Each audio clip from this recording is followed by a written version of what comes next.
Pangalawa, kailangan nating intindihin yung mga binili niya. Bakit kailangan asikasuhin natin ang mental na aspeto? Kasi pag hindi maayos ang pag-iisip, hindi makakarating sa kagalingan. Ladies and gentlemen, I want all of you to know how powerful our brain is. The brain, Tagalog utak, ang main organ of the central nervous system. Lahat ng magiging function ng buong katawan, inuutos ng brain. But the problem is, masyado nang busy ang brain mo, kaiisip ng stress.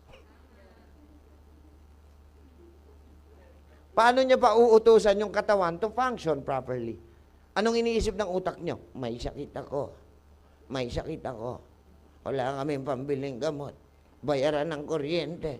Paparating si Bombay.